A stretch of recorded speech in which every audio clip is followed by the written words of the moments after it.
ಭಾರತ ದೇಶದಲ್ಲಿ ಅದರಲ್ಲೂ ಕರ್ನಾಟಕದಲ್ಲಿ ಇರತಕ್ಕಂತ ಪ್ರತಿಭಾನ್ವಿತರನ್ನ ನಾವು ಎಲ್ಲೂ ಸಹ ನೋಡಲಿಕ್ಕೆ ಸಾಧ್ಯವಿಲ್ಲ. ಶಾಸಕ ಟಿಬಿ ಜಯಚಂದ್ರ ಪ್ರತಿಭಾ ಪುರಸ್ಕಾರ ಅನ್ನುವುದು ಸಾಮಾನ್ಯವಲ್ಲ, ಅಸಾಮಾನ್ಯವಾದದ್ದು. ಮಕ್ಕಳಲ್ಲಿ ಇರ್ತಕ್ಕಂಥ ಪ್ರತಿಭೆಯನ್ನ ಗುರುತಿಸಿ, ಗೌರವಿಸಿ, ಸನ್ಮಾನಿಸಿ, ಪ್ರೋತ್ಸಾಹಿಸಿ, ಮಕ್ಕಳ ಪ್ರತಿಭೆಗೆ ತಕ್ಕಂತ ಪಠ್ಯ ಸಲಕರಣೆಗಳನ್ನ ಕೊಡುಗೆಯಾಗಿ ನೀಡುವುದರಿಂದ ಮಕ್ಕಳು ಓದುವುದರ ಜೊತೆಗೆ ಸಾಧನೆ ಮಾಡುವ ಸಂಕಲ್ಪವನ್ನ ತೊಡುತ್ತಾರೆ ಅಂತ ಶಿರಾನಗರದ ಕರ್ನಾಟಕ ರಾಜ್ಯ ಸರ್ಕಾರಿ ನೌಕರರ ಸಂಘದ ಸಭಾಂಗಣದಲ್ಲಿ ಆಯೋಜಿಸಲಾಗಿದ್ದ ಪ್ರತಿಭಾ ಪುರಸ್ಕಾರ ಕಾರ್ಯಕ್ರಮ ಉದ್ದೇಶಿಸಿ ಮಾತನಾಡಿದರು. ಪೋಷಕರು ತಮ್ಮ ಮಕ್ಕಳಿಗೆ ಶಿಕ್ಷಣದ ಮಹತ್ವವನ್ನ ಸಾರಿ ಹೇಳಬೇಕು. ಭಾರತ ದೇಶವಲ್ಲದೆ ಅಂತಾರಾಷ್ಟ್ರೀಯ ಮಟ್ಟದಲ್ಲಿ ಮುಂದಿನ ಭವಿಷ್ಯದ ಸಾಧಕರನ್ನಾಗಿ ಮಾಡಬೇಕು. ಬಾಲ್ಯದ ವಿದ್ಯಾಭ್ಯಾಸದಲ್ಲಿ ನನ್ನ ಪ್ರತಿಭೆಗೆ ಶಾಲೆಯಲ್ಲಿ ಕೊಡುಗೆಯಾಗಿ ದೊರೆತ ಆ ಒಂದು ಸಣ್ಣ ಪುಸ್ತಕ ನನ್ನಲ್ಲಿ ಓದುವ, ಸಾಧಿಸುವ ಛಲವನ್ನ ಪ್ರೇರೇಪಿಸಿ ನನ್ನ ಜೀವನದ ದಿಕ್ಕನ್ನೇ ಬದಲಾಯಿಸಿತು. ಪ್ರತಿಭಾ ಪುರಸ್ಕಾರ ಎನ್ನುವುದು ಮಕ್ಕಳ ಶಿಕ್ಷಣಕ್ಕೆ ನೀಡುವ ಒಂದು ದೊಡ್ಡ ಶಕ್ತಿ ಹಾಗೂ ಸಾಧನೆಗೆ ದಾರಿದೀಪ ಅಂತ ಹೇಳಿದ್ರು. ಇನ್ನು ಭಾರತ ದೇಶದಲ್ಲಿ ಅದರಲ್ಲೂ ಕರ್ನಾಟಕದಲ್ಲಿ ಇರತಕ್ಕಂತ ಪ್ರತಿಭಾನ್ವಿತರನ್ನ ನಾವು ಎಲ್ಲೂ ನೋಡಲಿಕ್ಕೆ ಸಾಧ್ಯವಿಲ್ಲ. ಯಾವ ದೇಶದಲ್ಲೂ ನೋಡಿದ್ರೂ ಸಹ ಬಹುತೇಕ ಸಂಶೋಧನೆ ಕೇಂದ್ರಗಳಲ್ಲಿ ತೊಡಗಿಸಿಕೊಂಡವರು 90% ಭಾರತೀಯರು, ಅದರಲ್ಲಿ ವಿಶೇಷವಾಗಿ ಕರ್ನಾಟಕದವರು. ಈಗಿನ ವಿದ್ಯುನ್ಮಾನಗಳಲ್ಲಿ ಪ್ರಚಲಿತ ಇರತಕ್ಕಂಥದ್ದು ಟ್ಯಾಕ್ಸ್ ವಾರ್. ಅಮೆರಿಕ ಅಧ್ಯಕ್ಷನ ಈ ನಡೆಗೆ ಸಂಶೋಧನೆಯಲ್ಲಿ ತೊಡಗಿಸಿಕೊಂಡಿರತಕ್ಕಂತಹ ಭಾರತೀಯರು ಒಂದು ದಿನ ತಮ್ಮ ಲೇಖನಿಗಳನ್ನ ಕೆಳಗಿಟ್ರೆ ಅಮೆರಿಕ ಅಧ್ಯಕ್ಷ ಟ್ರಂಪ್ ಔಟ್. ಭಾರತೀಯರ ಸಾಮರ್ಥ್ಯ ಏನೆಂಬುದು ಇಡೀ ಜಗತ್ತಿಗೆ ತಿಳಿದಿದೆ. ಭಾರತೀಯರನ್ನ ಸುಮ್ಮನೆ ಕೆಣಕಬೇಡಿ. ಅಮೆರಿಕ ನಿಂತಿರ್ತಕ್ಕಂಥದ್ದು ಬಹುತೇಕ ಭಾರತೀಯರ ಹಾಗೂ ಅವರು ನಡೆಸ್ತಾ ಇರುವ ಸಂಶೋಧನೆ ಮೇಲೆ. ಅಮೆರಿಕದಂತಹ ದೈತ್ಯ ಶಕ್ತಿಯನ್ನ ಮಣಿಸಬೇಕಾದ್ರೆ ನಮ್ಮ ಮಕ್ಕಳನ್ನ ವಿದ್ಯಾವಂತರನ್ನಾಗಿ ಮಾಡಿ ಸಂಶೋಧನೆಯ ಕಡೆ ತೊಡಗಿಸಿಕೊಳ್ಳುವಂತಹ ಆಸಕ್ತಿಯನ್ನ ಮಕ್ಕಳಲ್ಲಿ ನಾವೆಲ್ಲ ತುಂಬಿ ಗುಣಮಟ್ಟದ ಶಿಕ್ಷಣವನ್ನ ನೀಡಬೇಕಿದೆ. ಕರ್ನಾಟಕ ರಾಜ್ಯ ಸರ್ಕಾರಿ ನೌಕರರ ಸಂಘದ ಜಿಲ್ಲಾಧ್ಯಕ್ಷ ರಂಗಪ್ಪ ಮಾತನಾಡಿ, ಮಕ್ಕಳಿಗೆ ಶಿಕ್ಷಣ ನೀಡುವುದರ ಜೊತೆಗೆ ಸಂಸ್ಕಾರ ಬೆಳೆಸಿಕೊಳ್ಳುವಂತಹ ಪ್ರವೃತ್ತಿಯನ್ನ ಪೋಷಕರು ಇನ್ನಷ್ಟು ತುಂಬುವುದರ ಜೊತೆಗೆ ತಂದೆ ತಾಯಿ, ದೈವ, ಗುರು ಹಿರಿಯರನ್ನ ಗೌರವಿಸುವ ಶಿಕ್ಷಣಕ್ಕಿರುವ ಮಹತ್ವ, ಹಲವು ಕ್ಷೇತ್ರಗಳಲ್ಲಿ ಸಾಧನೆ ಗೈದಿದ್ದರ ಕುರಿತು ಮಾಹಿತಿ, ಹೀಗೆ ಎಲ್ಲದರ ಬಗ್ಗೆ ಅರ್ಥೈಸಬೇಕು. ಮುಖ್ಯವಾಗಿ ವಿದ್ಯಾರ್ಥಿಗಳು ಕಲ್ಪನಾ ಶಕ್ತಿ, ಕ್ರಿಯಾಶೀಲತೆ, ಉತ್ಸಾಹ ಈ ಮೂರನ್ನ ಮೈಗೂಡಿಸಿಕೊಂಡ್ರೆ ನೀವು ಕಂಡ ಸಾಧನೆಯ ಕನಸಿನ ದಾರಿ ಸುಗಮವಾಗಿ ಸಾಗತ್ತೆ ಅಂತ ಹೇಳಿದ್ರು. ಇನ್ನು ತಾಲೂಕು ಪಂಚಾಯಿತಿ ಕಾರ್ಯನಿರ್ವಹಣಾಧಿಕಾರಿ ಹರೀಶ್ ಆರ್ ಮಾತನಾಡಿ, ಪ್ರತಿಭಾ ಪುರಸ್ಕಾರ ಪ್ರತಿಯೊಬ್ಬ ವಿದ್ಯಾರ್ಥಿಗಳ ಜೀವನದಲ್ಲಿ ಅತಿ ಮುಖ್ಯವಾದ ತಿರುವು. ಈ ವೇದಿಕೆ ನಿಮ್ಮ ಮುಂದಿನ ಶೈಕ್ಷಣಿಕ ಸಾಧನೆಗೆ ಟೇಕ್ ಆಫ್ ಆಗುವ ನಿಲ್ದಾಣವಾಗಿ ನಿಮ್ಮನ್ನ ಬಹುದೊಡ್ಡ ಎತ್ತರಕ್ಕೆ ಕೊಂಡೊಯ್ಯುತ್ತಾ ಮುನ್ನಡೆಸುತ್ತೆ. ಸಾಧನೆಯ ಹಾದಿ ಏರಲು ಬಹುದೊಡ್ಡ ಸಾಧನೆ ಏನೂ ಬೇಕಿಲ್ಲ. ಪ್ರಮುಖವಾಗಿ ಶ್ರದ್ಧೆ, ನೈಜತೆ, ಪ್ರಯತ್ನ, ದೃಢ ಸಂಕಲ್ಪ, ಕಂಡ ಕನಸು ನನಸು ಮುದುಕೊಳ್ಳುವ ಸಂಕಲ್ಪ ಇವೆಲ್ಲವೂ ನಿರ್ದಿಷ್ಟ ಅವಧಿಯಲ್ಲಿ ಸಹಕಾರಗೊಳಿಸುತ್ತಾ ಪ್ರಯತ್ನಿಸುತ್ತಾ ಮುಂದೆ ಸಾಗಬೇಕು. ನೀವು ಸಾಧನೆ ಮೆಟ್ಟಿಲೇರುವ ಸಂದರ್ಭದಲ್ಲಿ ಸಾಕಷ್ಟು ಸವಾಲುಗಳು ಎದುರಿಸುವ ಸಂದರ್ಭಗಳು ಬರುತ್ತವೆ. ಎಲ್ಲವನ್ನು ಧೈರ್ಯವಾಗಿ ಎದುರಿಸುತ್ತಾ ಸಾಗಬೇಕು ಅಂತ ಹೇಳಿದ್ರು. ಇನ್ನು ಶಿರಾ ತಾಲೂಕು ಸರ್ಕಾರಿ ನೌಕರರ ಸಂಘದ ಅಧ್ಯಕ್ಷ ಆರ್ ನಾಗರಾಜ್, ನೌಕರರ ಸಂಘದ ಗೌರವಾಧ್ಯಕ್ಷ ನಗರಸಭೆ ಆಯುಕ್ತ ರುದ್ರೇಶ್, ನೌಕರರ ಸಂಘದ ಉಪಾಧ್ಯಕ್ಷ ಆರ್ ಅನಿಲ್ ಕುಮಾರ್, ಖಜಾಂಚಿ ಗುರುಪ್ರಸಾದ್, ಪ್ರಾಥಮಿಕ ಶಾಲಾ ಶಿಕ್ಷಕರ ಸಂಘದ ಅಧ್ಯಕ್ಷ ಬಿಆರ್ ಹನುಮಂತರಾಜು, ರಾಜ್ಯ ಪರಿಷತ್ ಸದಸ್ಯ ಲೋಕೇಶ್, ಪ್ರಧಾನ ಕಾರ್ಯದರ್ಶಿ ದೇವರಾಜು, ನೀರಾವರಿ ಇಲಾಖೆ ಎಡಬ್ಲ್ಯೂ ಮಂಜು ಪ್ರಸಾದ್ ಸೇರಿದಂತೆ ತಾಲೂಕಿನ ಎಲ್ಲ ಇಲಾಖೆಯ ಸರ್ಕಾರಿ ನೌಕರರು, ಪೋಷಕರು, ವಿದ್ಯಾರ್ಥಿಗಳು ಕಾರ್ಯಕ್ರಮದಲ್ಲಿ ಉಪಸ್ಥಿತರಿದ್ದರು. ಯಾವತ್ತೂ ಕೂಡ ನಾನು ಬಹಳ ವರ್ಷ ಆಯ್ತು ನಾನು ಶಾಸಕನಾಗಿ, ಇದು 48ನೇ ವರ್ಷ ಶಾಸಕನಾಗಿ. 48 ವರ್ಷದಲ್ಲಿ ನಾನು ಯಾವುದು ಎಜುಕೇಷನ್ ಇನ್ಸ್ಟಿಟ್ಯೂಷನ್ ಮಾಡಬೇಕು, ಇನ್ನೊಂದು ಮಾಡಬೇಕು ಅಂತಕ್ಕಂಥದ್ದು ಇರಲಿಲ್ಲ. ನನಗೇನಪ್ಪ ಅಂತಂದರೆ ಈ ಭಾಗದಲ್ಲಿ ನೀರು ಕೊಡಬೇಕು ಅನ್ನೋದು ಬಿಟ್ಟರೆ ನನಗೆ ಬೇರೆ ಏನಿರಲಿಲ್ಲ. ಸೊ ಹಾಗಾಗಿ ನಾನು ಯಾವುದೋ ಒಂದು ಕಡೆಗೆ ನಾನು ಕೇಂದ್ರೀಕೃತ ಆಗಿರ್ತಕ್ಕಂಥದ್ದು ಒಂದು ಕಡೆಗೆ ಇವತ್ತು ಕೆಲಸ ಮಾಡಿ ಇವತ್ತು ಬರೋದಕ್ಕೆ ಸಾಧ್ಯ ಆಯಿತು. ನಾನು ಇಡೀ ಪ್ರಪಂಚವನ್ನು ನಾನು ನೋಡಿದ್ದೇನೆ, ಸಾಕಷ್ಟು ದೇಶಗಳಿಗೆ ಹೋಗಿದ್ದೇನೆ. ನಮ್ಮಲ್ಲಿ ಒಂದು ಅವಕಾಶ ಇದೆ ಅಂತ ಹೇಳಿದ್ರೆ, ನಮ್ಮಲ್ಲಿರ್ತಕ್ಕಂಥ ಭಾರತೀಯರಲ್ಲಿರ್ತಕ್ಕಂಥ ಪ್ರತಿಭೆ ಇದೆಯಲ್ಲ, ಅದು ವಿಶೇಷವಾಗಿರ್ತಕ್ಕಂಥ ಕರ್ನಾಟಕದಲ್ಲಿರ್ತಕ್ಕಂಥವ್ರದ್ದು ಪ್ರತಿಭೆ ಇದೆಯಲ್ಲ, ಅದು ಬಹುಶಃ ನಾವೆಲ್ಲೂ ನೋಡೋದಕ್ಕೆ ಸಾಧ್ಯ ಇಲ್ಲ. ಕಾರಣ, ನೀವು ಯಾವ ದೇಶಕ್ಕೆ ಹೋಗಿ ಯಾವ ದೇಶಕ್ಕೆ ಹೋದ್ರೂ ಕೂಡ ಅಲ್ಲಿ ರಿಸರ್ಚ್ ಮಾಡ್ತಾ ಇರ್ತಕ್ಕಂಥ ವಿಂಗ್ ಇರ್ತದೆ. ಕೈಗಾರಿಕೆಗಳು ತಗೊಳ್ಳಿ, ಇನ್ನೊಂದು ತಗೊಳ್ಳಿ, ಎಲ್ಲೇ ತಗೊಂಡ್ರು ಆ ಸಂಶೋಧನೆಯಲ್ಲಿ ತೊಡಗಿಸ್ಕೊಂಡಿರ್ತಕ್ಕಂಥ ಯಾರು ಅಂದರೆ 190% ಭಾರತೀಯರು, ಅದರಲ್ಲೂ ವಿಶೇಷವಾಗಿ ಕರ್ನಾಟಕದವರು. ಹಾಗಾಗಿ ಎಲ್ಲೋ ಒಂದು ಕಡೆಗೆ ನಮ್ಮ ಜೀನೇ ಆ ಥರ ಇದೆ. ನಮ್ಮ ಜೀನ್ನಲ್ಲಿ ಎಲ್ಲ ಥರದ್ದು ಅಡಕಾಗಿದೆ. ಭವಿಷ್ಯ ಇದೆ ನಮಗೆ. ನನಗನ್ಸುತ್ತೆ ಒಂದೊಂದ್ಸರಿ ಬಹುಶಃ ಇವತ್ತು ನಮಗೆ ಯುದ್ಧಗಳು ನಡೀತಾ ಇದೆ. ಇದು ರಷ್ಯಾ ಯುಕ್ರೇನ್ ಯುದ್ಧ ಆಗ್ತಾ ಇದೆ, ಇಂಡಿಯಾ ಪಾಕಿಸ್ತಾನ ಆಗ್ತದೆ, ಎಲ್ಲ ಯುದ್ಧಗಳಾಗಿದೆ. ಆದರೆ ಈಗ ನಡೀತಿರೋದು ಆ ಯುದ್ಧ ಇದು ಲೋಹಗಳ ಮಧ್ಯೆ ಆಗ್ತಾ ಇರ್ತಕ್ಕಂಥ ಯುದ್ಧ ಅಲ್ಲ, ಟ್ಯಾಕ್ಸ್ ವಾರ್. ಈಗ ಇವನು ಅಮೇರಿಕದ ರಾಷ್ಟ್ರಾಧ್ಯಕ್ಷ ಟ್ಯಾಕ್ಸ್ ಹಾಕ್ತೀವಿ ಅಂತಾರೆ. ನಾನು ಹೇಳಿದೆ, ಭಾಳ ಜನಕ್ಕೆ ಹೇಳಿದೆ, ನಾವು ಟ್ಯಾಕ್ಸ್ ಹಾಕ್ಲಿ ಅವನು ಮುಂಡೆ ಮಗ, ಅದಕ್ಕೇನು ತಲೆ ಕೆಡಿಸ್ಕೊಳ್ಳೋದು ಬೇಕಾಗಿಲ್ಲ. ಬಹುಶಃ ನಮ್ಮ ಭಾರತೀಯರಲ್ಲಿ ಇರ್ತಕ್ಕಂಥದ್ದು ಸಂಶೋಧನೆಯಲ್ಲಿ ತೊಡಗಿಸ್ಕೊಂಡಿರ್ತಕ್ಕಂಥ ಭಾರತೀಯರು ಇರೋದಲ್ಲ, ಒಂದು ದಿವಸ ಪೆನ್ ಕೆಳಗಿಟ್ರೆ ಅಮೇರಿಕ ಟ್ರಂಪ್ ಔಟು, ಅವನೇ ಇರೋದಿಲ್ಲ. ಯಾಕಂದ್ರೆ ಅಮೇರಿಕ ನಿಂತಿರೋದು ಯಾವುದ್ರ ಮೇಲೆ ಅಂತಂದ್ರೆ ಭಾರತೀಯರ ಸಂಶೋಧನೆಯ ಶಕ್ತಿ ಮೇಲೆ ಇವತ್ತು ಅಮೇರಿಕ ಅಷ್ಟೊಂದು ದೊಡ್ಡ ಮಟ್ಟಕ್ಕೆ ಇರ್ತಕ್ಕಂಥದ್ದು. ಬಹುಶಃ ಎಲ್ಲೋ ಒಂದು ಕಡೆಗೆ ನಮ್ಮ ಒಳ್ಳೇದಕ್ಕೇನೆ ಟ್ರಂಪ್ ಆ ಥರ ಮಾಡ್ತಿರೋದು ಒಳ್ಳೇದೇ. ಅದು ಎಲ್ಲೋ ಒಂದು ಕಡೆಗೆ ನಮಗೆ ಚಾಲೆಂಜ್ ಬರಬೇಕು, ನಮ್ಮ ಮಕ್ಕಳಿಗೆ ಅದು ಬರಬೇಕು, ನಮ್ಮ ಭಾರತೀಯರಿಗೆ ಅದು ಬರಬೇಕು. ನಾವು ಅಮೇರಿಕಾದಂಥ ದೈತ್ಯ ಶಕ್ತಿಯನ್ನು ನಾವು ಮಣಿಸಬೇಕಾದಾಗ ನಮ್ಮ ಮಕ್ಕಳನ್ನು ವಿದ್ಯಾವಂತರನ್ನ ಮಾಡಬೇಕು, ಸಂಶೋಧನೆಯಲ್ಲಿ ತೊಡಗಿಸ್ಕೊಳ್ಳುವಂಥ ಕೆಲಸವನ್ನು ಮಾಡಬೇಕು.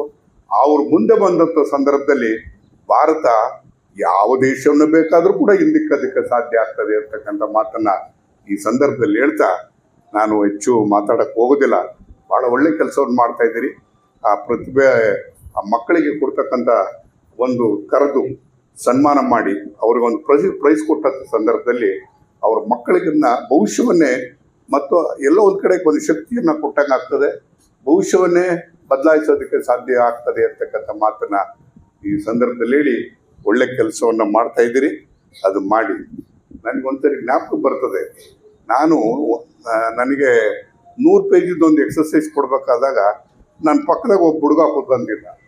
ಅವನು ದಡ್ಡ ಅಂದ್ರೆ ಶತ್ರು ದಡ್ಡ. ಅವನ ಮಾರ್ಕ್ಸ್ ಎಷ್ಟು ಬರೋದಪ್ಪ ಅಂದ್ರೆ 90, 95, 98 ಬರೋದು. ನನ್ನ ಮಗನಿಗೆ ಹೆಂಗೆ ಬರುತ್ತೆ ಇಷ್ಟೊಂದು ಮಾರ್ಕ್ಸ್ ಅಂದರೆ, ಯಾಕೆ ಬರ್ತಿತ್ತು ಅಂದರೆ ಅವರಪ್ಪ ಮೇಸ್ಟ್ರ್ ಆಗಿದ್ದ, ಅದಕ್ಕೆ ಬರ್ತಾಯಿತ್ತು. ಈಗ ಬಹುಶಃ ಆ ಮೇಸ್ಟ್ರ್ ಹೆಸರು ರುದ್ರಪ್ಪ ಅಂತೇಳಿ. ಆ ರುದ್ರಪ್ಪ ಯಾರೂ ಇಲ್ಲ ಈಗ. ಕಾರಣ ಏನಂದ್ರೆ ಇದು SSLC public exam, PUC public exam. ಅಲ್ಲಿ ರುದ್ರಪ್ಪ ಮೇಸ್ಟ್ರದ್ದು ಏನು ನಡೆದಿಲ್ಲ. ಅಂದರೆ ನಿಮ್ಮ ಸಹಾಯ ಇಲ್ದಲೆ, ನಿಮ್ಮ ಪ್ರೋತ್ಸಾಹ ಇಲ್ದಲೆ. ಪ್ರೋತ್ಸಾಹ ಅಂದ್ರೆ ಒಂದೇ ಅಂದರೆ ನೀವು ಓದಿಸೋದಕ್ಕೆ ಪ್ರಯತ್ನ ಪಟ್ಟಿದ್ದೀರಿ, ಶಕ್ತಿ ಕೊಟ್ಟಿದ್ದೀರಿ, ಅವಕಾಶವನ್ನು ಮಾಡಿಕೊಟ್ಟಿದ್ದೀರಿ. ಹಾಗಾಗಿ ನಿಮ್ಮ ಮಕ್ಕಳ ಪ್ರತಿಭೆಯನ್ನು ತೋರಿಸಿದ್ದಾರೆ. ಈ ಪ್ರತಿಭೆಯ ಜೊತೆಗೆ ನಾನು ಒಂದು ಮಾತನ್ನು ಹೇಳ್ತೀನಿ. ಬಹುಶಃ ನಾನು ಯಾವತ್ತೂ ಕೂಡ ಈ ಶಿಕ್ಷಣ ಸಂಸ್ಥೆಗಳನ್ನು ಮಾಡೋದಕ್ಕೆ ಹೊರಟೋನಲ್ಲ. ನನಗೆ ನೀರು ಕೊಡೋದು ಬೇಕು ಅನ್ನೋದು ಬಿಟ್ಟರೆ ಬೇರೆ ಏನು ಪ್ರಶ್ನೆ ಇಲ್ಲ. ನನಗೆ ದೇವರಾಜ ಅರಸು ಮುಖ್ಯಮಂತ್ರಿಗಳಾಗಿದ್ದಂಥ ಸಂದರ್ಭದಲ್ಲಿ ನನಗೆ ನಿಮಗೆ ಒಂದು ಮೆಡಿಕಲ್ ಕಾಲೇಜ್ ಕೊಡ್ತೇನೆ, ಮೆಡಿಕಲ್ ಕಾಲೇಜ್ ಮಾಡು ಅಂತ ಹೇಳಿದ್ರು. ನನಗೆ ಯಾಕೋ ಅದ್ರ ಮೇಲೆ ಇಂಟ್ರೆಸ್ಟ್ ಬರಲಿಲ್ಲ. ಈ ಪ್ರೈವೇಟ್ ಕಾಲೇಜು, ಸಂಸ್ಥೆ, ಶಿಕ್ಷಣ ಸಂಸ್ಥೆಗಳು ಯಾವುದ್ರ ಬಗ್ಗೆನೂ ಕೂಡ ನನಗೆ ಆಸಕ್ತಿ ಇಲ್ಲ. ನನಗೆ ಇದ್ದಿದ್ದು ಅಂದರೆ ದೇವರಾಜ ಹೇಳಿದ್ದು ಭದ್ರಾ ನೀರು ಕೊಡ್ತೀನಿ ಅಂತ ಹೇಳ್ತಾ ಇದ್ರು 72ರಲ್ಲೇ ನಾನು ರಾಜಕೀಯವಾಗಿ ನಾನು ಭಾಳ ಎಚ್ಚೆತ್ಕೊಂಡಿದ್ದೆ, ಲಾಯರ್ ಆಗಿದ್ದೆ. ಹಾಗಾಗಿ ನನ್ನ ದಿಕ್ಕೇ ಒಂದು ಕಡೆ ಹೋಯ್ತು. ಇವತ್ತು ಈ ರೀತಿಯಾಗಿ ನಾನು ಹೆಚ್ಚು ಈ ರೀತಿಯ ಅವಕಾಶಗಳನ್ನ ಪಡೆಯೋದಕ್ಕೆ ಸಾಧ್ಯ ಆಗಲಿಲ್ಲ. ಅದೆಲ್ಲೋ ಒಂದು ಕಡೆಗೆ ಮನುಷ್ಯನಿಗೆ ಸಾಧನೆ ಮಾಡಬೇಕಾದಾಗ ಎಲ್ಲೋ ಒಂದು ಕಡೆಗೆ ಅವನ ಮನಸ್ಸಿಗೆ ಹೃದಯಕ್ಕೆ ಶಕ್ತಿ ತುಂಬತಕ್ಕಂಥ ಕೆಲಸವನ್ನು ಮಾಡಬೇಕು. ಅಂಥ ಪ್ರತಿಭೆ ಇರತಕ್ಕಂಥ ಮಕ್ಕಳಿಗೆ ಶಕ್ತಿಯನ್ನು ತುಂಬತಕ್ಕಂಥ ಕೆಲಸವನ್ನು ಮಾಡಿದ್ದಾರೆ. ಮತ್ತು ಇನ್ನೊಂದು ಬಹಳ ಮುಖ್ಯವಾಗಿರ್ತಕ್ಕಂಥದ್ದು ಅಂತ ಹೇಳಿದ್ರೆ, ಮುಂದೆ ಇರತಕ್ಕಂಥ ಒಂದು ದೊಡ್ಡ ಸವಾಲು ಏನಂದರೆ ತಾಂತ್ರಿಕತೆ ಬದಲಾವಣೆ ಆಗ್ತಾ ಇದೆ. ಕಂಪ್ಯೂಟರ್ಸ್ ಬಂದಂಥ ಸಂದರ್ಭದಲ್ಲಿ ಇಡೀ ದೇಶದಲ್ಲಿ ಕೂಗುವಂಥ ಕೆಲಸವನ್ನು ಮಾಡಿದರು. ಏನಂತ, ರಾಜೀವ್ ಗಾಂಧಿಯವರು ಪ್ರೈಮ್ ಮಿನಿಸ್ಟರ್ ಆಗಿದ್ದಾಗ ಅವರು ಮೊದಲು ಪ್ರೈಮ್ ಮಿನಿಸ್ಟರ್ ಆದ ತಕ್ಷಣ ಅವ್ರು ಏನು ಮಾಡಿದ್ರು ಅಂತ ಹೇಳಿದ್ರೆ, ಮೊದಲನೇ ಒಂದು ಆದೇಶ ಮಾಡ್ತಾರೆ. ಏನು ಅಂತ ಹೇಳಿದ್ರೆ, appointing Sam Pitroda as the scientific advisor ಅಂತ. ಸೈಂಟಿಫಿಕ್ ಅಡ್ವೈಸರ್ ಆಗಿ ಸ್ಯಾನ್ ಪಿಟ್ರೋಡಾ ಅವ್ರನ್ನ ಅಪಾಯಿಂಟ್ ಮಾಡ್ತಾರೆ. ಸ್ಯಾನ್ ಪಿಟ್ರೋಡಾ ಬಂದ ಮೇಲೆ ಈ ದೇಶದಲ್ಲಿ ಏನೆಲ್ಲ ಕ್ರಾಂತಿ ಆಗಿದೆಯಲ್ಲ, ಮಾಹಿತಿ ತಂತ್ರಜ್ಞಾನದಲ್ಲಿ, ಜೈವಿಕ ತಂತ್ರಜ್ಞಾನದಲ್ಲಿ ಕ್ರಾಂತಿ ಆಗಿರ್ತಕ್ಕಂಥದ್ದು ಒಬ್ಬ ವ್ಯಕ್ತಿಯಿಂದ ಮಾತ್ರ. ಬಹುಶಃ ನಾನು ಅಮೆರಿಕಕ್ಕೆ ಹೋದಂಥ ಸಂದರ್ಭದಲ್ಲಿ ಸ್ಯಾನ್ ಪಿಟ್ರೋಡ್ ಅವರ ಸ್ಪೀಚ್ ಇದೆ ಅಂತಂದರು. ನಾನು ಆ ಸ್ಪೀಚ್ ಕೇಳಬೇಕು ಅಂತ ಹೋಗ್ತೇನೆ. ಸುಮಾರು ಒಂದು 50,000 ಜನ ಇಂಡಿಯನ್ಸ್ ಕಾದಿದ್ದಾರೆ. 50,000 ಜನ ಇಂಡಿಯನ್ಸ್ ಕಾದಿದ್ದಾರೆ ಆ ಸ್ಪೀಚನ್ನು ಕೇಳೋದಕ್ಕೋಸ್ಕರ. ಸ್ಯಾನ್ ಪಿಟ್ರೋಡ್ ಅಂಗಡಿ ಕೂಡ 2 ಗಂಟೆ ಭಾಷಣ ಮಾಡೋದಕ್ಕೆ 50,000 ಜನ ಇಂಡಿಯನ್ಸ್ ಸೇರಿದ್ದಾರೆ. ಬಹುಶಃ ಇವತ್ತು ನಮಗೆ ಮುಂದಕ್ಕೆ ನಮಗೆ ತಂತ್ರಜ್ಞಾನವನ್ನು ಸವಾಲನ್ನಾಗಿ ತಗೊಂಡಾಗ ನಾವು ಭಾರತೀಯರು ನಂಬರ್ 1 ಆಗಿರ್ತೇವೆ.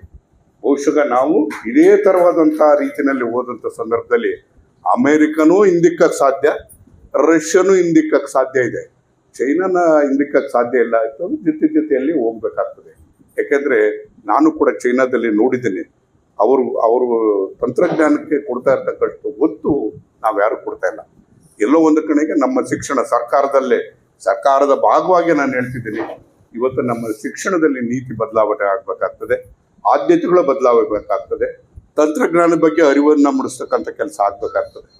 ಆಗ ಭಾರತ ಮುಂದೊಂದು ದಿನ ದೊಡ್ಡ ದೇಶವಾಗಿ, ಪ್ರಗತಿಪರವಾಗಿರ್ತಕ್ಕಂಥ ದೇಶವಾಗಿ ಬರೋದಕ್ಕೆ ಸಾಧ್ಯ ಆಗ್ತದೆ.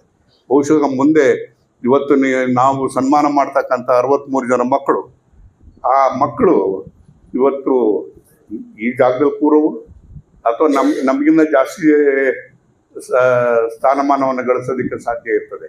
ಇವತ್ತಿನ ಮಕ್ಕಳೇ ನಾಳಿನ ಪ್ರಜೆಗಳು. ಆ ದೃಷ್ಟಿಯಿಂದ ಅವರಿಗೆ ಪ್ರೋತ್ಸಾಹ ಕೊಡ್ತಕ್ಕಂಥ ಕೆಲಸವನ್ನು ಇವತ್ತು ನೀವು ಮಾಡ್ತಾ ಇದ್ದೀರಿ. ಅದೆಲ್ಲೋ ಒಂದು ಕಡೆಗೆ ನಾಗರಾಜು ಮತ್ತು ರಂಗಪ್ಪ ಅವ್ರಿಗೆ ಹೇಳ್ತೀನಿ, ನಾನು ಮುಂದೊಂದು ದಿನ ಎಲ್ಲ ಮಕ್ಕಳನ್ನು ಕೂಡ ಸೇರಿಸಿ ಮಾಡುವಂಥ ಕೆಲಸವನ್ನು ಮಾಡಬೇಕು. ನಾನು ಸಂಸ್ಥೆಗಳಲ್ಲಿ ಅಂತಂದರೆ ಸುಮಾರು 13 ನಾನು ವಸತಿ ಶಾಲೆಗಳನ್ನು ಮಾಡಿದ್ದೇನೆ. ಅಂದರೆ ಈ ವರ್ಷ ಆಗಿರೋದು ಸೇರಿಕೊಂಡು 13 ಆಗಿದೆ. ಅಂದರೆ ಎಷ್ಟು ಅಂತಂದರೆ ಈ ಬೂನಹಳ್ಳಿನಲ್ಲಿ 2650 ಜನ ಮಕ್ಕಳು ಈ ವರ್ಷಕ್ಕೆ ಓದ್ತಾ ಇದ್ದಾರೆ. ಮೊನ್ನೆ ಹೋಗಿದ್ದೆ ಅಲ್ಲಿ ಸ್ಕೂಲ್ಗೆ ಹೋದಾಗ ಆ ಮಕ್ಕಳನ್ನ ಉದ್ದೇಶಿಸಿ ಮಾತಾಡಬೇಕು ಅನ್ಬೇಕಾದಾಗ ಆ ಟೀಚರ್ಸ್ ಹೇಳ್ತಾರೆ, 2650 ಜನರಲ್ಲಿ ಒಬ್ಬರೂ ಫೇಲ್ ಇಲ್ಲ, ಒಬ್ಬನೂ ಸೆಕೆಂಡ್ ಕ್ಲಾಸ್ ಇಲ್ಲ, ಎಲ್ಲರೂ ಫಸ್ಟ್ ಕ್ಲಾಸು, ಎಲ್ಲರೂ ಡಿಸ್ಟಿಂಕ್ಷನ್. ಇದು ನಮ್ಮ ರಿಯಲ್ ಪ್ರತಿಭೆ. ಇವತ್ತು ನಿಮಗೆ ಶಕ್ತಿ ಇದೆ, ರುದ್ರಪ್ಪ ಮೇಷ್ಟ್ರ ಕೆಲಸ ಮಾಡದೇ ಇದ್ರೂ ಕೂಡ ನೀವು ಪಾಠ ಹೇಳ್ಕೊಡುವಂಥ ಕೆಲಸ ಮಾಡಿರ್ತೀರಿ, ಅವಕಾಶವನ್ನು ಕಲ್ಪಿಸಿರ್ತೀರಿ, ಅದಕ್ಕೋಸ್ಕರ ನಿಮ್ಮ ಮಕ್ಕಳು ಓದ್ತಾರೆ. ಅಲ್ಲಿರೋ ಮಕ್ಕಳು ಹಳ್ಳಿಯಿಂದ ಬಂದಿರತಕ್ಕಂಥವು, ಏನೊಂದು ಗೊತ್ತಿಲ್ಲ, ಪಟ್ಟಣನೂ ನೋಡಿಲ್ಲದೆ ಇರತಕ್ಕಂಥ ಮಕ್ಕಳು ಆ ವಸತಿ ಶಾಲೆಯಲ್ಲಿ ಮಾಡಿರ್ತಕ್ಕಂಥದ್ದು ನೋಡಿದಾಗ ನನಗೆ ಮನಸ್ಸು ಭಾಳ ಶಕ್ತಿಯನ್ನು ತುಂಬಿತು. ನಾನು ಕೂಡಲೇ ಏನೆಲ್ಲ ಮಾತಾಡಿ ಮಂತ್ರಿಗಳ ಸಂಬಂಧಪಟ್ಟಂತ ಮಾತಾಡಿ ಹೊಸದಾಗಿ ಈ ವರ್ಷಕ್ಕೆ 3 ವಸತಿ ಶಾಲೆಗಳನ್ನ ಮಾಡಿಸುವಂಥ ಕೆಲಸವನ್ನು ಮಾಡಿದೆ. ಬಹುಶಃ ಇವತ್ತು ಕರ್ನಾಟಕದಲ್ಲಿ ಯಾರು ಸಿರಾದಲ್ಲಿ ಇರುವಷ್ಟು ವಸತಿ ಶಾಲೆಗಳು ಇನ್ನೆಲ್ಲೂ ಇರೋಕ್ಕೆ ಸಾಧ್ಯ ಇಲ್ಲ. ಅಂದರೆ ಇನ್ನು ಮುಂದೆ 1 ವರ್ಷ, ಇನ್ನು 1 ವರ್ಷ 3 ವರ್ಷದಲ್ಲಿ ಅದು 3,500 ಮಕ್ಕಳ ಸಂಖ್ಯೆ ಆಗ್ತದೆ. ಬಹುಶಃ ಆ ಮಕ್ಕಳಿದಾರಲ್ಲ, ಅವರು ನಿಜವಾಗೂ ಕೂಡ ಆ ದೇಶವನ್ನು ಕಟ್ತಕ್ಕಂಥ, ದೇಶಕ್ಕೆ ದೊಡ್ಡ ಆಸ್ತಿ ಆಗ್ತಕ್ಕಂಥ ಮಕ್ಕಳು ಅಂತಂದರೆ ನಮ್ಮ ಹಳ್ಳಿಯ ಮಕ್ಕಳು ಅಂತಕ್ಕಂಥ ಮಾತನ್ನ ಈ ಸಂದರ್ಭದಲ್ಲಿ ಹೇಳಿ, ಎಲ್ಲ ಒಂದು ಕಡೆಗೆ ಪುಣ್ಯವಂತರು ನಿಮ್ಮ ಮಕ್ಕಳು ಇವತ್ತು ಒಳ್ಳೆಯ ಅವಕಾಶವನ್ನ ನೀವು ಕೊಟ್ಟು ಇವತ್ತು ತರ್ತಾ ಇದ್ದೀರಿ. ಇವತ್ತು ನಾವು ಮುಂದಿನ ಸವಾಲುಗಳೇನಿದೆ ಆ ಸವಾಲುಗಳನ್ನು ಸ್ವೀಕರಿಸಿ, ಯಾಕಂದ್ರೆ ನೀವೆಲ್ಲ ಟೀಚರ್ಸ್ ಮಕ್ಕಳೇ ಜಾಸ್ತಿ ಇರ್ತಕ್ಕಂಥದ್ದು, ನಿಮಗೆ ಗೊತ್ತಾಗ್ತದೆ ಏನೆಲ್ಲ ಮಾಡಬೇಕು ಏನು ಬಿಡಬೇಕು ಅಂತೆಲ್ಲ. ಅಂದರೆ ಮುಂದಿನ ಸವಾಲುಗಳಿಗೆ ಹೊಂದ್ಕೊಳ್ತಕ್ಕಂಥ ರೀತಿಯಲ್ಲಿ ನಮ್ಮ ಮಕ್ಕಳನ್ನು ತಯಾರು ಮಾಡ್ತಕ್ಕಂಥ ಅನಿವಾರ್ಯತೆ ಇದೆ ಅಂತಕ್ಕಂಥ ಮಾತನ್ನು ಈ ಸಂದರ್ಭದಲ್ಲಿ ಹೇಳಿ, ಪ್ರತಿಭೆಗೆ ಪುರಸ್ಕಾರ ಯಾವತ್ತೂ ಕೂಡ ಇರಲಿ. ಆ ಪುರಸ್ಕಾರ ಇರಬೇಕಾದಾಗ ಬರೀ ಶಿಕ್ಷಕರ ಮಕ್ಕಳಿಗೆ ಅಲ್ಲದಲ್ಲೂ ಕೂಡ ಬೇರೆ ಮಕ್ಕಳಿಗೂ ಕೂಡ ಕೊಡ್ತಕ್ಕಂಥ ಅವಕಾಶವನ್ನು ನೀವೆಲ್ಲರೂ ಕೂಡ ನೌಕರರೆಲ್ಲ ಕೂಡ ಸೇರಿಸಿ ಮಾಡಬೇಕು. ಅಂಥ ಸಂದರ್ಭ ಬಂದಾಗ ನಾನು ಕೂಡ ನಿಮ್ಮ ಜೊತೆಗೂಡ್ತೀನಿ, ಅವರೆಲ್ಲರನ್ನೂ ಸೇರಿಸಿ ಮಾಡುವಂಥ ಕೆಲಸವನ್ನು ಮಾಡೋಣ ಅಂತಕ್ಕಂಥ ಮಾತನ್ನು ಹೇಳೋದ್ರ ಜೊತೆಗೆ, ಇವತ್ತು ನಾವು ಉದ್ಯೋಗಕ್ಕೋಸ್ಕರ ಈಗ ಒಂದು ಕಂಪನಿ 2,000 ಜನ ಇಲ್ಲಿ ಪ್ರತಿಭಾ ಪುರಸ್ಕಾರ ಅಂದ ತಕ್ಷಣ ನೆನಪಾಗ್ತಕ್ಕಂಥದ್ದು ಮಕ್ಕಳಲ್ಲಿ ಪ್ರತಿಭೆ ಇರಬೇಕು. ಯಾವ ಪ್ರತಿಭೆ ಇರಬೇಕು? ಗುರು ಬ್ರಹ್ಮ, ಗುರು ವಿಷ್ಣು, ಗುರುದೇವ ಮಹೇಶ್ವರ, ಗುರು ಸಾಕ್ಷಾತ್ ಪರಬ್ರಹ್ಮ ತಸ್ಮೈ ಶ್ರೀ ಗುರುವೇ ನಮಃ ಅಂತಕ್ಕಂಥ ಪ್ರತಿಭೆ ಇರಬೇಕು, ಅದಿರಬೇಕು ಮೊದಲು. ಮತ್ತು ತಂದೆ ತಾಯಿಯ ಬಗ್ಗೆ ಅಪಾರವಾಗಿರ್ತಕ್ಕಂಥ ಗೌರವ ಇರಬೇಕು. ನೀವೇನೇ ಪ್ರತಿಭಾವಂತರಾಗಿ ಮುಂದೆ AS ಆಗಿ KS ಅಧಿಕಾರಿಗಳಾಗಿ ಅದಕ್ಕೆ ಪೂರಕವಾಗಿರ್ತಕ್ಕಂಥ ಓದ್ತಕ್ಕಂಥ ವಾತಾವರಣ ಸೃಷ್ಟಿ ಮಾಡ್ತಕ್ಕಂಥವರು ಮಾತಾಪಿತೃಗಳು. ಹಾಗಾಗಿ ಮಾತಾಪಿತೃಗಳ ಬಗ್ಗೆ ಯಾರಿಗೆ ಗೌರವ ಇರ್ತದೆ ಅವರ ಮುಂದೆ ಭವಿಷ್ಯದಲ್ಲಿ ಉನ್ನತ ಸ್ಥಾನವನ್ನು ಗಳಿಸೋದಕ್ಕೆ ಸಾಧ್ಯ. ಕಣ್ಣಿಗೆ ಕಾಣದ ದೇವರು ಇಂದು ಎಲ್ಲೂ ಅಡಗಿಲ್ಲ, ಬೆಟ್ಟದ ಮೇಲೂ ಗುಡ್ಡದ ಮೇಲೂ ಎಲ್ಲೂ ಅಡಗಿಲ್ಲ, ಕಣ್ಣೆದರ ನಿಂತಿಹರು ಹೆತ್ತವರು ನಮ್ಮ ದೇವರು. ಎಲ್ಲೂ ಇಲ್ಲ ರೀ, ಕಣ್ಣಿಗೆ ಕಾಣದೇ ಇರ್ತಕ್ಕಂಥ ದೇವರು ಬೆಟ್ಟದ ಮೇಲೆ ಗುಡ್ಡದ ಮೇಲೆ ಆ ದೇವ ಈ ದೇವ ಮಹಾದೇವ ನೆನಬೇಡ, ಆ ದೇವರ ದೇವ ಭುವನದ ಪ್ರಾಣಿಗಳಿಗೆ ಆದವನ ದೇವ ಸರ್ವಜ್ಞ ಅಂತಕ್ಕಂಥ ಮಾತನ್ನು ಹೇಳಿದ್ರು ಸರ್ವಜ್ಞ ಕವಿ. ಅಪ್ಪ ಅಮ್ಮನಿಗೆ ಮೊದಲು ಗೌರವವನ್ನು ಕೊಡೋದನ್ನು ಕಲ್ತ್ಕೋಬೇಕು. ಮತ್ತು ನೀವು ಪ್ರತಿಭಾವಂತರಾಗಬೇಕಾದಾಗ ಯುವಕರಿರ್ತೀರ. ಯುವಕರಿದ್ದಾಗ ಉತ್ಸಾಹ, ಕಲ್ಪನಾ ಶಕ್ತಿ, ಕ್ರಿಯಾಶೀಲತೆ ಇವು ಯೌವನದ 3 ಲಕ್ಷಣಗಳು. ಆ 3 ಲಕ್ಷಣಗಳನ್ನು ನೀವು ಹೊಂದಿರಬೇಕು. ಉತ್ಸಾಹ ಇರಬೇಕು. ನಾನು ಶಾಲೆಗೆ ಹೋಗ್ತಾ ಇದ್ದೀನಿ, ನಾನು ಒಳ್ಳೆ ರೀತಿಯಲ್ಲಿ ಹೋಗಬೇಕು, ಮೊದಲನೇ ಅವಧಿಗೆ ಹೋಗಬೇಕು. ಆನಂತರ ಪಾಠ ಮಾಡಿದ್ದನ್ನು ಚೆನ್ನಾಗಿ ತಿಳ್ಕೊಳ್ತಕ್ಕಂಥ ಉತ್ಸಾಹ ಇರಬೇಕು. ಕಲ್ಪನಾ ಶಕ್ತಿ, ಅವ್ರು ಪಾಠ ಮಾಡಿದ್ದನ್ನು ಮತ್ತೆ ಮತ್ತೆ ಮತ್ತೆ ಮತ್ತೆ ಕಲ್ಪಿಸ್ಕೊಳ್ತಕ್ಕಂಥ ಕಲ್ಪನಾ ಶಕ್ತಿ ಇರಬೇಕು. ಮತ್ತು ಕ್ರಿಯಾಶೀಲತೆ ಎಲ್ಲಿ ಬರಬೇಕು ಅಂದರೆ ಪರೀಕ್ಷೆ ಇಲ್ಲಿ ಒಳ್ಳೆಯ ಫಲಿತಾಂಶ ಬರೋದಕ್ಕೆ ಪೂರಕವಾಗಿ ಪರೀಕ್ಷೆನ ಬರೀತಕ್ಕಂಥ ಕ್ರಿಯಾಶೀಲತೆ ಇದ್ದಾಗ ಆಗ ನೀವು ಪ್ರತಿಭಾವಂತರಾಗ್ತೀರಾ. ನೀವು ಯಾವ ರೀತಿ ಓದಬೇಕು ಅಂತಂದರೆ ಇಷ್ಟಪಟ್ಟು ಓದಬೇಕು, ಕಷ್ಟಪಟ್ಟು ಓದಬೇಕು, ಅಪ್ಪ ಅಮ್ಮನಿಗೋಸ್ಕರ ಓದಬೇಕು, ನೆಂಟರಿಷ್ಟಿಗೋಸ್ಕರ ಓದಬೇಕು, ಸಮಾಜಕ್ಕೋಸ್ಕರ ಓದಬೇಕು, ಮುಂದಿನ ಭವಿಷ್ಯಕ್ಕೋಸ್ಕರ ಓದಬೇಕು. ಫಲಿತಾಂಶ ಬಂದಾಗ ಇಡೀ ಕರ್ನಾಟಕ ಪತ್ರಿಕೆಗಳಲ್ಲಿ ನಿಮ್ಮ ಬಗ್ಗೆ ಓದಬೇಕು. ಆ ರೀತಿ ಓದಿದಾಗ ಮಾತ್ರ ನೀವು ಪ್ರತಿಭಾವಂತರಾಗೋದಕ್ಕೆ ಸಾಧ್ಯ ಇದೆ ಅಂತ ಪ್ರತಿಭಾವಂತರು ನೀವು ಹಾಗಾಗಿ ಇಲ್ಲಿ ನಿಜವಾಗ್ಲೂ ಸಹ ಗುರುಗಳ ಬಗ್ಗೆ ಯಾವಾಗಲೂ ಸಹ ಕಾಳಜಿ ಇರಬೇಕು. ಕಾಳಜಿ ಇದ್ದಾಗ ಮಾತ್ರ ಭವಿಷ್ಯ ರೂಪಿಸಿಕೊಳ್ಳೋದಕ್ಕೆ ಸಾಧ್ಯ ಇದೆ. ಹೇಗೆ ಅಂತಂದರೆ, ಒಂದು ಬಸ್ಸಿನಲ್ಲಿ ಒಬ್ಬ ರಿಟೈರ್ಡ್ ಇಂಜಿನಿಯರ್ ಹೋಗ್ತಾ ಇರ್ತಾರೆ, ಒಬ್ಬ ರಿಟೈರ್ಡ್ DC ಹೋಗ್ತಾ ಇರ್ತಾರೆ. ಏನು ಸರ್ ರಿಟೈರ್ಡ್ DC ಅಲ್ವಾ ಸರ್, ಅವ್ರಿಗೆ ಕಾರ್ ಇಲ್ವಾ ಸರ್? ರಿಟೈರ್ಡ್ ಇಂಜಿನಿಯರ್ ಅಲ್ವಾ ಸರ್, ಅವ್ರಿಗೆ ಕಾರ್ ಇಲ್ವಾ ಸರ್ ಅಂತ ಕೇಳ್ಬೋದು. ಇಲ್ಲ, ಇಲ್ಲಿ ಪರಿಸ್ಥಿತಿ ಅಂಥದ್ದು ಇರ್ತದೆ. ಒಬ್ಬ ಮೇಷ್ಟ್ರು ಹೋಗ್ತಾ ಇರ್ತಾರೆ, ಪ್ರಾಥಮಿಕ ಶಾಲಾ ಶಿಕ್ಷಕ. ಹಾಗೆ ಹೋಗ್ತಾ ಇರಬೇಕಾದಾಗ ತುಂಬ ಬಸ್ಸು ರಶ್ ಇರ್ತದೆ, ಅಂದರೆ ಜನಸಾಂದ್ರತೆ, ಅಂದರೆ ಮಕ್ಕಳಿಗೆ ಅರ್ಥ ಆಗಲ್ಲ ಅಂತ ಹೇಳ್ಬಿಟ್ಟು ರಶ್ ಅಂತಕ್ಕಂಥ ಪದನ ಬಳಸ್ತೀನಿ. ತುಂಬ ರಶ್ ಇರ್ತದೆ. ಯಾಕಂದರೆ ಕೂತ್ಕೊಳ್ಳೋಕೆ ಜಾಗನೇ ಇರೋದಿಲ್ಲ. ಆಗ ಇವರು DC ಹೇಳ್ತಾ ಇರ್ತಾರೆ, ಮಿಸ್ಟರ್ ಇಂಜಿನಿಯರ್, ಮಿಸ್ಟರ್ ಮೇಸ್ಟ್ರೆ, ನಾನು ನಿಜವಾಗ್ಲೂ ಸಹ ಬೆಂಗಳೂರಿನಲ್ಲಿ ಒಂದು 10 ಅಪಾರ್ಟ್ಮೆಂಟನ್ನು ಸಂಪಾದನೆ ಮಾಡಿದ್ದೀನಿ ಅಂತ ಹೇಳ್ತಾರೆ. ಆಮೇಲೆ ಇಂಜಿನಿಯರ್ ಹೇಳ್ತಾರೆ, ಆ ಇಂಜಿನಿಯರ್ ನೋಡ್ರಿ, ನಾನು ಮೈಸೂರಿನಲ್ಲಿ ಒಂದು 200 ಎಕರೆ ಜಮೀನು ತೊಗೊಂಡಿದ್ದೀನಿ, ನಾನು 20 ಅಪಾರ್ಟ್ಮೆಂಟ್ ಸಂಪಾದನೆ ಮಾಡಿದ್ದೀನಿ ಅಂತ ಹೇಳ್ತಾರೆ. ಬೆಸ್ಟೇ ನೀನೇನು ಸಂಪಾದನೆ ಮಾಡಿದೀಯ ಅಂತಂದಾಗ ಪಾಪ ಬೆಸ್ಟ್ ಏನು ಹೇಳ್ತಾರೆ, ಸರ್ವಿಸ್ ಪೂರ್ತಿ ಸಿಮೆಸ್ಟು ಧೂಳು, ಹೆಂಡತಿ ಮಕ್ಳಿಗೆ ಒಂದಷ್ಟು ಊಟ ಬಟ್ಟೆ ಬರೆ, ಒಂದಷ್ಟು ಫೀಸ್ ಕಟ್ಟಿ ಓದಿಸೋದಷ್ಟೇ. ಆ ಮೇಷ್ಟ್ರು ಏನೋ ಮಾತಾಡಿದ್ರೆ ಸುಮ್ಮನೆ ಇರ್ತಾರೆ, ಯಾಕಂದ್ರೆ ಸಾಧನೆ ಇರೋದಿಲ್ಲ. ಯಾಕಂದರೆ ಬೇರೆ ಇಲ್ಲ, ಲಂಚಾವತಾರ ಇಲ್ಲ, ಭ್ರಷ್ಟಾಚಾರ ಇಲ್ಲ, ಏನೂ ಇಲ್ಲ ಮೇಷ್ಟ್ರಿಗೆ ಪಾಪ. ಆಗ ಏನು ಮಾಡ್ತಾರೆ ಅಂತ ಸುಮ್ಮನೆ ನಿಂತ್ಕೊಂಡಿರ್ತಾರೆ. ಅನೇಕ ಜನಗಳು ರಶ್ ಇರ್ತಕ್ಕಂಥ ಜಾಗದಲ್ಲಿ ಒಬ್ಬ ಹುಡುಗ ಅದನ್ನೆಲ್ಲ ಸೀಳ್ಕೊಂಡು ಬರ್ತಾನೆ. ಬಂದ್ಬಿಟ್ಟು, ಗುರುಗಳೇ ನಮಸ್ಕಾರ ಗುರುಗಳೇ ಅಂತಾನೆ. ಆಗ ಏನಪ್ಪ ಅಂತಂದಾಗ, ಬನ್ನಿ ಗುರುಗಳೇ ಸೀಟ್ ಇದೆ ಕೂತ್ಕೊಳ್ಳಿ ಅಂತಾನೆ. ಇಲ್ಲ ಹೋಗಪ್ಪ ನೀವು ಇಲ್ಲ ಬನ್ನಿ ಗುರುಗಳೇ ಸೀಟ್ ಇದೆ ಕೂತ್ಕೊಳ್ಳಿ ಅಂತ. ಮಿಸ್ಟರ್ DC, ಮಿಸ್ಟರ್ ಇಂಜಿನಿಯರ್, ಇದು ನಾನು ಸಂಪಾದನೆ ಮಾಡಿರ್ತಕ್ಕಂಥ ಆಸ್ತಿ, ಬೆಲೆ ಕಟ್ಟಲಾಗದೆ ಇರ್ತಕ್ಕಂಥ ಆಸ್ತಿ ಅಂತ ಹೇಳ್ಬಿಟ್ಟು ತನ್ನ ಶಿಷ್ಯನನ್ನು ಆಗ ಮೇಷ್ಟ್ರು ತೋರಿಸ್ತಾರೆ. ಅಂತಂದರೆ ಹೀಗೆ ಗುರುಗಳ ಬಗ್ಗೆ ನೀವು ಗೌರವವನ್ನು ಕೊಡ್ತಕ್ಕಂಥದ್ದು, ಅಪ್ಪ ಅಮ್ಮ ಗೌರವವನ್ನು ಕೊಟ್ಟಾಗ ನಿಜವಾಗ್ಲೂ ಸಹ ನಿಮ್ಮ ಜೀವನದಲ್ಲಿ ಭಾಳ ಒಳ್ಳೆಯ ಭವಿಷ್ಯ ರೂಪಿಸ್ಕೊಳ್ತೀರಾ ಅಂತಕ್ಕಂಥ ಮಾತನ್ನು ಹೇಳ್ತಾ, ಯಾಕಂದರೆ ನನಗೆ ಮಾತನಾಡಬೇಕಾದ್ರೆ ಪಾಪ ನಿರೂಪಕರು, ಇಲ್ಲ ಸರ್ ಸಾಹೇಬ್ರಿಗೆ ಬೇರೆ ಕೆಲಸ ಇದೆ, ಒಂದಷ್ಟು ಕಡಿಮೆ ಮಾತಾಡಿ ಅಂತಂದರು. ನಾನು ಮಾತಾಡ್ತಾ ಹೋಗ್ತೀನಿ, ಮಕ್ಕಳ ಬಗ್ಗೆ ಮಾತಾಡಬೇಕು ಅಂತ, ಕನ್ನಡದ ಬಗ್ಗೆ ಮಾತಾಡೋಕೆ ಹೋದಾಗ ಜಾಸ್ತಿ ಮಾತಾಡ್ತೀನಿ, ಗಂಟೆ ಬೇಕು ನನಗೆ ಭಾಷಣ ಮಾಡೋದಕ್ಕೆ. ಆ ಕಾರಣಕ್ಕೋಸ್ಕರ ಮುಂದಿನ ಜೀವನದಲ್ಲಿ ತಾವು ನಿಜವಾಗ್ಲೂ ಸಹ ಒಳ್ಳೆಯ ಭವಿಷ್ಯನ ರೂಪಿಸ್ಕೊಳ್ಳಿ ಮಕ್ಕಳು. ಯಾಕಪ್ಪ ಅಂತಂದರೆ, ಒಬ್ಬ ತಂದೆ ಒಂದು ಕಾರಲ್ಲಿ ತಮ್ಮ ಮಗನ ಕರ್ಕೊಂಡು ಹೋಗ್ತಾ ಇರ್ತಾರೆ. ನಾವು ಯಾವಾಗಲೂ ಮಕ್ಕಳ ಮೇಲೆ ಪ್ರೆಷರ್ ಹಾಕಬಾರ್ದು ಜಾಸ್ತಿ. ಯಾಕಂದ್ರೆ ಬಲವಂತ ಮಾಡಬಾರ್ದು, ಅವ್ರಿಗೆ ಭಾಳ ಫ್ರೀಯಾಗಿ ಬಿಡ್ಬೇಕು ಓದೋದಕ್ಕೆ. ಆ ಕಾರಲ್ಲಿ ಹೋಗ್ತಾ ಇರಬೇಕಾದ್ರೆ ಅದು ಒಂದು 70 ಕಿಲೋಮೀಟ್ರ್ ಅಷ್ಟೇ ಓಡಿಸ್ತಾ ಇರ್ತಾನೆ. ಮಗ ಕೇಳ್ತಾನೆ, ಅಪ್ಪ ಜೋರಾಗಿ ಓಡಿಸಪ್ಪ ಅಂತ. ಪಕ್ಕದಲ್ಲಿ 200 ಕಿಲೋಮೀಟ್ರ್ ಹೋಗ್ತಾ ಇರ್ತದೆ ಒಂದು ಕಾರು. ಅಪ್ಪ ಅದನ್ನು ಓವರ್ಟೇಕ್ ಮಾಡಪ್ಪ ಅಂತಂತಾನೆ. ಆಗ ಇಲ್ಲ ಕಣೋ ಆಗಲ್ಲ ಕಣೋ ಅಂತಾನೆ. ಎರಡನೇ ಸರಿ ಹೇಳ್ತಾರೆ, ಇಲ್ಲಪ್ಪ ಓವರ್ಟೇಕ್ ಮಾಡಪ್ಪ ಅಂತಂದಾಗ, ಇಲ್ಲ ಕಣೋ ಆಗಲ್ಲ ಕಣೋ, ಅದು ಜಾಸ್ತಿ ದುಡ್ಡಿನ ಕಾರು ಅಂತಾನೆ. ಆಗ ಜಾಸ್ತಿ ದುಡ್ಡಿನ ಕಾರು ಅಂತಂದಾಗ, ಇರಲಿ ಪರವಾಗಿಲ್ಲ ಕಣಪ್ಪ ಓವರ್ಟೇಕ್ ಮಾಡಪ್ಪ ಅಂದರೆ, ಅಪ್ಪ ನೋಡು ಅದು 200 ಕಿಲೋಮೀಟ್ರ್ ಕಣೋದು ಓಡೋದು, ನಾನು ಬರೀ 70 ಕಿಲೋಮೀಟ್ರ್ ಅಷ್ಟೇ ಓಡೋದು ಅಂದರೆ, ನೀನು ಯಾಕಪ್ಪ ನಾನು ಅಗ್ಲೆಲ್ಲ ಬಲವಂತ ಮಾಡ್ತೀಯ? ನಾನು ಅಷ್ಟೇ ಕಣಪ್ಪ, 70% ನಾನು ಅಷ್ಟೇ ಕಣಪ್ಪ, ಪಕ್ಕದ ಮನೇನು ಹೇಳ್ತೀಯ 98% 98% ಅಂತ ಹೇಳ್ತೀಯಲ್ಲಪ್ಪ, ಅಷ್ಟು ಫೋರ್ಸ್ ಮಾಡಬೇಡ ಕಣಪ್ಪ ಅಂತಕ್ಕಂಥ ಮಾತನ್ನು ಹೇಳ್ತೇನೆ. ಹಾಗಾಗಿ ತಂದೆ ತಾಯಿಗಳು ಸಹ ಮಕ್ಕಳ ಭವಿಷ್ಯ ರೂಪಿಸಬೇಕಾದಾಗ ನಾವು ಅವರ ನರನಾಡಿಗಳನ್ನ ತಿಳ್ಕೊಬೇಕಾಗ್ತದೆ. ಯಾಕಪ್ಪ ನಾವು ಜನ್ಮ ಕೊಟ್ಟಿರ್ತಕ್ಕಂಥ ಬ್ರಹ್ಮ ನಾವು. ಹಾಗಾಗಿ ಮಕ್ಕಳ ಭವಿಷ್ಯ ರೂಪಿಸ್ಬೇಕಾದ್ರೂ ಸಹ ನಾವು ಯೋಚನೆ ಮಾಡ್ಕೊಂಡು ಮಕ್ಕಳ ಪ್ರೆಷರ್ನ ಹಾಕಬೇಕಾಗ್ತದೆ. ಆ ಒತ್ತಡಗಳ ನಡುವೆ ಆಮೇಲೆ ಏನು ಅಂತಂದರೆ, ಇವತ್ತಿನ ಸರ್ಕಾರಿ ನೌಕರು ಏನಾಗ್ತಾ ಇದೆ ಅಂತಂದರೆ, ನಾನು ಕೇಳಿ ಜಿಲ್ಲಾಧ್ಯಕ್ಷ, ಆನಂತರ ನಾನು ಕ್ರಾಂತಿಯಿಂದ ಬಂದಿರತಕ್ಕಂಥವ್ನು, ನನಗೆ ನನ್ನ ವ್ಯಾಪ್ತಿಯಲ್ಲಿ ಬರ್ತಕ್ಕಂಥ ಯಾವುದೇ ನೌಕರರಿಗೆ ತೊಂದರೆ ಆದರೂ ಸಹ ನಾನು ಹೋರಾಟವನ್ನು ಮಾಡೇ ಮಾಡ್ತೀನಿ. ಅದೆಲ್ಲ ಬಹುಶಃ ತುಮಕೂರು ಜಿಲ್ಲೆಯಲ್ಲಿ ಗೊತ್ತಿದೆ ಅಂತ ಅಂದ್ಕೊಂಡಿದ್ದೀನಿ ನಾನು. ಯಾಕಪ್ಪ ಅಂದರೆ ಅಲ್ಲಿ ಕೆಲಸ ಮಾಡ್ತಕ್ಕಂಥ ಜಾಗದಲ್ಲಿ ಅಧಿಕಾರಿ ಮಿತ್ರರಿಗೆ ಕೆಳ ನೌಕರರಿಂದ ತೊಂದರೆ ಆದರೂ ನಾವು ಅವ್ರ ಪರವಾಗಿ ನಿಲ್ತೀವಿ, ಅಥವಾ ಅಧಿಕಾರಿಗಳಿಂದ ಕೆಳ ನೌಕರಿಗೆ ತೊಂದರೆ ಆದರೂ ನಾವು ಅವ್ರ ಪರವಾಗಿ ನಿಲ್ತೀವಿ. ಅಥವಾ ಒಬ್ಬ DC ಇರ್ತಾರೆ, DCಗೆ ಸಾರ್ವಜನಿಕ ತೊಂದರೆ ಆದಾಗ ನಾವು ನಿಂತೀವಿ. ಮೊನ್ನೆ ಇಶ್ಯೂನಲ್ಲಿ ನಿಮಗೆಲ್ಲ ಗೊತ್ತಿರ್ತಕ್ಕಂಥ ವಿಷಯ, ನಾವು ನಿಂತಿದ್ದೀವಿ. ಹಾಗಾಗಿ ಇಲ್ಲಿ ನೌಕರರಿಗೆ ನಿಜವಾಗ್ಲೂ ಸಹ ಅವರ ಮೇಲಾಧಿಕಾರಿಗಳು ಸ್ವಲ್ಪ ಸ್ವತಂತ್ರವಾಗಿ ಕೆಲಸ ಮಾಡೋದಕ್ಕೆ ಬಿಡಬೇಕು ಅಂತಕ್ಕಂಥದ್ದು ನನ್ನ ಮಾತು.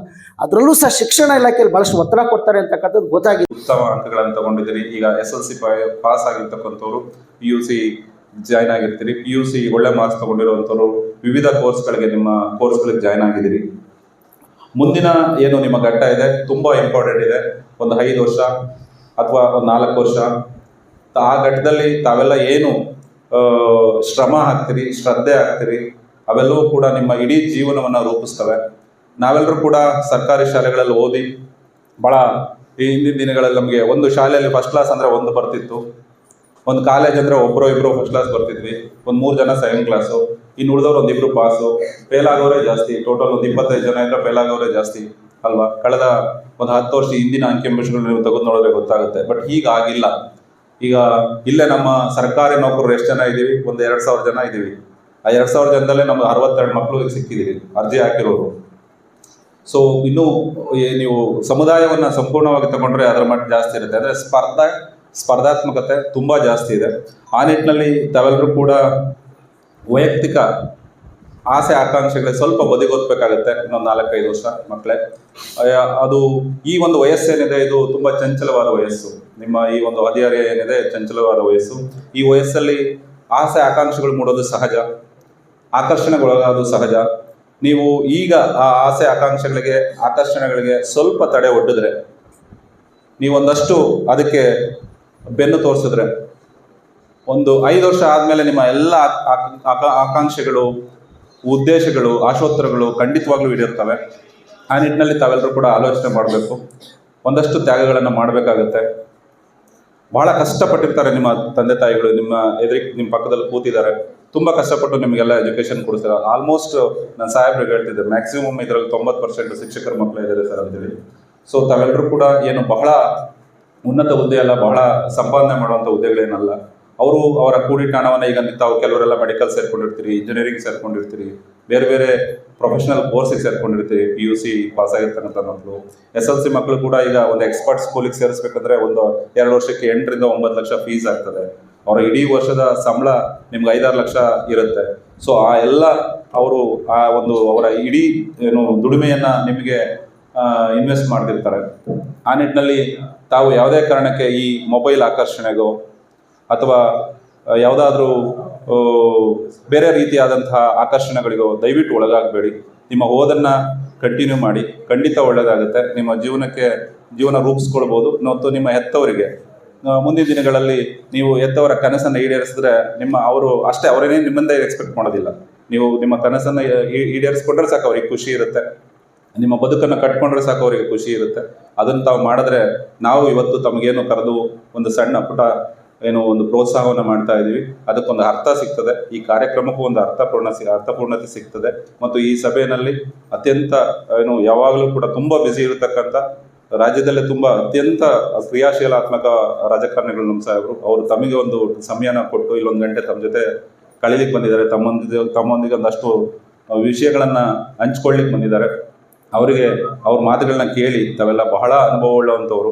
ಅವ್ರ ಮಾತುಗಳನ್ನ ಕೇಳಿ ತಾವೆಲ್ಲ ಮುಂದಿನ ಬದುಕನ್ನು ಕಟ್ಕೊಳ್ಬೇಕು ಅನ್ನೋ ಮಾತನ್ನು ಹೇಳ್ತಾ, ಮತ್ತು ಈ ಕಾರ್ಯಕ್ರಮ ರೂಪುಗೊಳ್ಳಲಿಕ್ಕೆ ಸಹಕರಿಸಿದಂಥ ನಮ್ಮ ಸಂಘದ ಎಲ್ಲರಿಗೂ ಕೂಡ ನಾನು ಮತ್ತು ಎಲ್ಲ ಸರ್ಕಾರಿ ನೌಕರರಿಗೂ ಕೂಡ ಈ ಸಂದರ್ಭದಲ್ಲಿ ಅಭಿನಂದನೆಗಳನ್ನು ಸಲ್ಲಿಸ್ತಾ, ತಮಗೆ ವಿಶೇಷವಾಗಿ ನನ್ನ ಅಭಿನಂದನೆ. ಯಾಕೆಂದರೆ ತಾವೆಲ್ಲರೂ ಕೂಡ ಒಳ್ಳೆ ಮಾರ್ಕ್ಸ್ ತಗೊಂಡು ಪಾಸ್ ಆಗಿರೋ ತಮಗೆಲ್ಲರೂ ಕೂಡ ವಿಶೇಷ ಅಭಿನಂದನೆಗಳನ್ನು ಸಲ್ಲಿಸ್ತಾ ನನ್ನ ಪ್ರಾಸ್ತಾವಿಕ ಮಾತುಗಳನ್ನು ಮುಗಿಸ್ತೇನೆ.